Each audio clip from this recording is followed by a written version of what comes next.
महाराष्ट्र विधानसभा निवडणुकीच्या तोंडावर शिवसेना शिंदे गटाचे नेते राज्याचे पाणीपुरवठा मंत्री गुलाबराव पाटील यांनी उद्धव ठाकरे पक्षावर टीका केली आहे। शिवसेना उद्धव बाळासाहेब ठाकरे पक्षाकडे माझ्या विरोधात कोणताही उमेदवार नाही। जळगाव ग्रामीणमध्ये माझ्या विरोधात त्यांना आयात केलेला एखादा उमेदवार द्यावा लागेल अशी टीका मंत्री गुलाबराव पाटलांनी केली।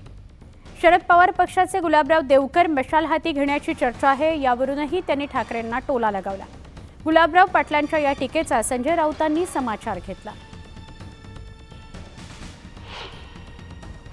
मला गद्दार म्हणणाऱ्या लोकांनी आता गद्दारी करावी, मला आनंद आहे। काही लोक मलाच गद्दार म्हणत होते, आता टिकट मिलने के लिए कई लोग पक्षांतर करेंगे तो उनको क्या साधू बोलेंगे आप? हाँ ठीक है, आयात केलेला उमेदवार उभा करावा लागेल, हे मी भाकीत केलेला आहे आणि ते होणार आहे। गुलाबराव पाटील जे इकडले आमदार आहेत, मंत्री आहेत, त्यांनी त्याची चिंता करू नये, पण तुमचा पराभव निश्चित आहे हे त्यांनी फक्त याची चिंता करावी। गुलाबराव पाटील पुन्हा विधानसभेत जाणार नाहीत।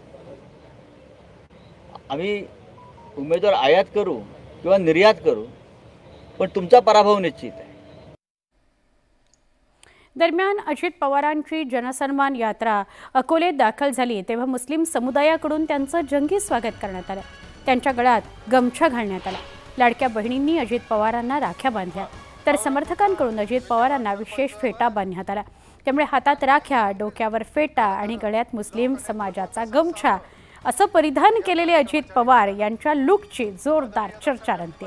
या लुकमधून अजित पवारांकडून सर्व धर्म समभावाचा संदेश देण्याचा प्रयत्न झाला अशा चर्चा सुद्धा सुरू झाल्या। तसंच अजित पवारांचा हा संदेश नेमका कुणा करताय याबाबतही तर्क वितर्क लढवले जात आहेत।